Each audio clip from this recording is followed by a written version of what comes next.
don't feel like the way that we are educating children at the moment fully prepares them for what's expected of us as adults, kind of as we go into the new generation. And I think part of that is because everything changes so quickly.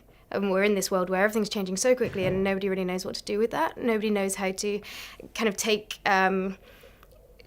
what's going on when a child is, up to 18 and transferring that into the world that they're going to exist in when they are adults. And so I think that there still seems to be very much a delivery of this is the information, this is the knowledge, and here you go, we're giving it to you.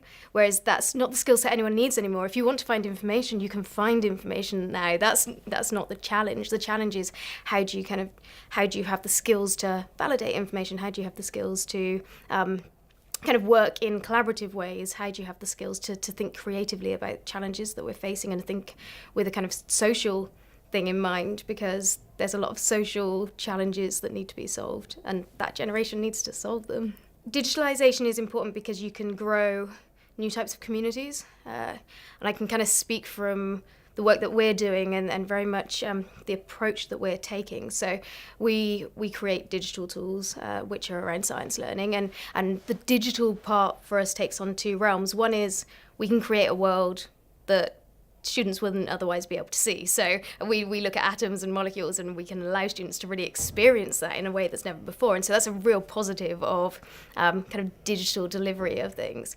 Whereas, back when I was at school, everything was on a textbook. You might be able to see things in animation or video, but now we can create something that is a fully immersive environment, so students can experience something very quickly and learn very quickly about a kind of concept, an abstract concept.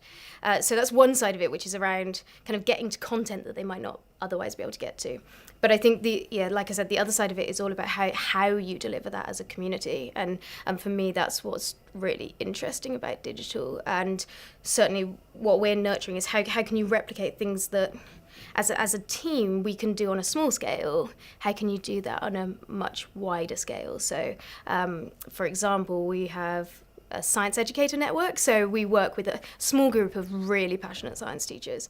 And obviously without digital, that's a wonderful thing, because you can do that in a real face-to-face organic manner.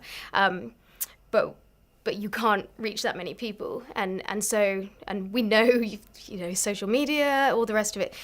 One thing digital really has done well is it's kept people connected and created connections on a much wider scale, and I think that's something that we can do. And for us, it's not even about just reaching globally, it's how can you create a different type of ecosystem. So for example, in science, schools are really quite disconnected from research or industry, and with digital I think that there's definitely ways we can pull that all together more, and actually in the community as well. So you've got kind of community, industry, research and education, and digital potentially has the power to make that a picture that all fits together rather than something that's always been quite separate.